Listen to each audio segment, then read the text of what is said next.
Alright, so really excellent news for Marvel's Avengers fans. Yes, Spider-Man is still coming as a playable character in 2021. We do have official confirmation on that we're gonna check in this video. And also, it's very likely that he will be the next DLC drop after we're finished with the war for Wakanda. So still 4 months in the year of 2021. But we also have to talk about some of the preparations that Crystal Dynamics is already doing in the game to actually get us ready for that Spider-Man gameplay, and we're also going to talk about the new Black Panther gameplay that has been heavily showcased yesterday, like a ton of cool unique mechanics that are specific to Black Panther, and how some of these are already hinting towards some of the mechanics that Spider-Man himself will use once he drops in the game. As always, a thumbs up on the video would be super helpful, and let's jump right into it. Anyway, let's begin with that Spider-Man announcement right here, because it genuinely got me super hyped as soon as I saw it. And by the way, here is the headline: Marvel's Avengers developers confirmed Spider-Man still on track for the 2021 release. So straight out of the lion's mouth right here, so I'm gonna just jump right into it. Marvel's Avengers is currently preparing for its next major expansion, War for Wakanda. We're gonna check the gameplay in just a little bit, by the way. The last on its previously announced DLC roadmap. However, Square Enix and Crystal Dynamics still have their eyes on the future of the live service brawler. When asked about upcoming missions and characters, senior designer confirmed that they haven't forgotten about Spider-Man, and we have the quote right here: "Right now our focus is definitely Wakanda, which is our capstone for the roadmap that we shared." But then he came in and said in an interview, "Spider-Man, we've always planned to have that be a 2021 release, and we're still on track for that. We'll have more announcements later on." So there you have it, folks. We still get that Spider-Man in 2021, of course assuming nothing goes wrong again and we get another delay. But I think that this is as clear as it gets.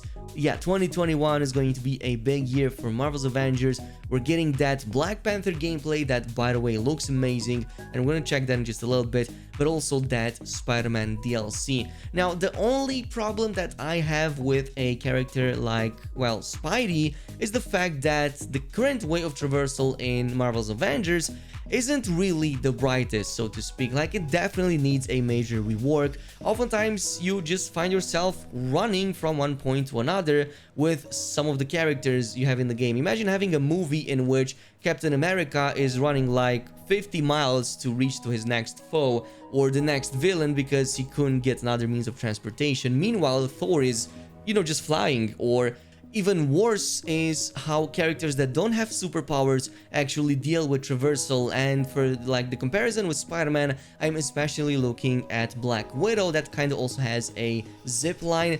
It doesn't really feel that fun, especially since there aren't that many points you can attach to and kind of have a continuous swing. There's always something in the way, or there's always a branch that is missing, or always something that kind of takes the fun out of it. So I really think that Crystal Dynamics should focus on that traversal next, especially if they want to make him feel genuine. Now, there are some really great changes that we've seen in the recent gameplay videos that actually do show a little bit of that. And we also have an accompanying official confirmation from Crystal Dynamics about this. So in a recent tweet, they have said this: "There is more verticality in the Wakandan landscape than anything we built before for Marvel's Avengers, and players will have to watch their step as there are deadly drop-offs and bottomless pits scattered around the jungle." Now, this is already a great step in this direction, and of course also the fact that Black Panther, for the first time ever, has a double jump. And I don't mean that for the character, I mean for this game.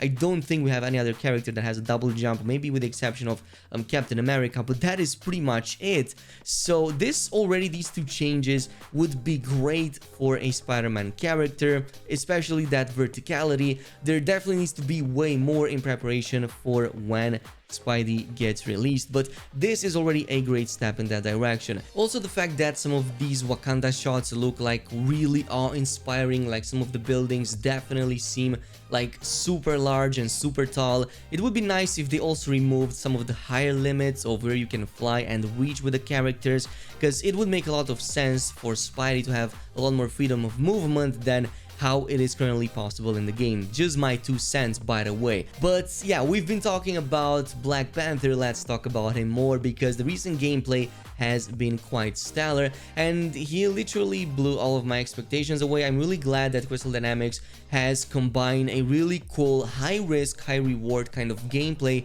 for Black Panther as a character. So he definitely seems to fit that role in between Black Widow and the huge combos that he can pull off with Captain America. So yeah, senior game designer Scott Walters described his playstyle as high risk and high reward. It's based on filling the intrinsic meters to create kinetic blasts that beef up his attacks and debuff enemies. Players are encouraged to keep up the loop where you use the overcharge mechanic to maintain the damage buff, and we already saw some of this in the recent gameplay reveals. Like, you can already see Black Panther doing a really huge AoE purple blast at the end of one of his attack chains. I also really enjoyed the way he can juggle enemies up into the air. Like, honestly, if I didn't know this was an Avengers game, I could have sworn it's like a beat 'em up kind of game, like, you know, like maybe Street Fighter or like Dragon Ball Fighter Z. Like, definitely some of these combos right here that you can pull off are really cool and really high-end right there.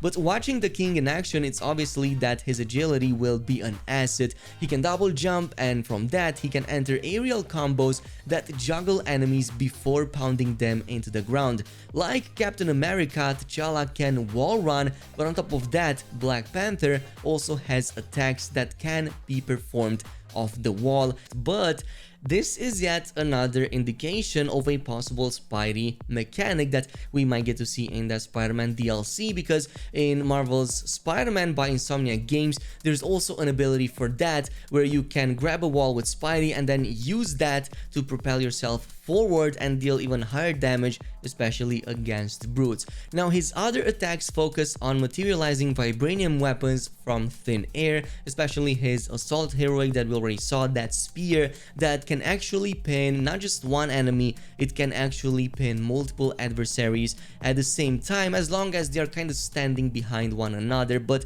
he can also throw daggers, by the way, which help to continue combos, and they're also used in some of the puzzle elements in the campaign. As I've said in a previous video, there are confirmed new puzzles that are a little bit more intricate than what we already have in the game, and they have been confirmed for the Wakanda DLC as well. Now, players toss the daggers to activate glyphs, or they can fire them at turrets. Although he has ranged weapons, Walter said that he isn't a ranged character, which again makes a lot of sense thematically. Now, some of the higher powered abilities that we've seen, especially when it comes to his ultimate heroic, is this one right here, and I will say this, it looks amazing. It's called Best Chosen. So once enacted, it temporarily summons a spectral form of the feline goddess. In addition, it reduces damage to the Black Panther by 20% and increases damage he deals by 10%, while letting T'Challa use his intrinsic attacks without worrying about energy. Now, we do have a couple of confirmed upgrades for his ultimate at the very least, so you can upgrade that ultimate kind of like with any other character in the game, and you can do stuff like reviving yourself. It can definitely revive T'Challa and allies if they are fallen. That's a great ability if players are alone, for example. Players can also add spectral Wakandan warriors to the fold if they need extra firepower. Like, imagine having Black Panther and summoning multiple minions. That's really cool. And there's even a way to teleport a short distance to pummel a foe. And that's just with like these heroics. Of course, we also have the support heroic, which is called the Komoyo beads. They basically kind of act both as healing as well as harm, so you can defend yourself but also harm adversaries. They reduce damage to Black Panther by 20%, or they can destroy projectiles aimed at him. In other instances, depending on how players upgrade this ability,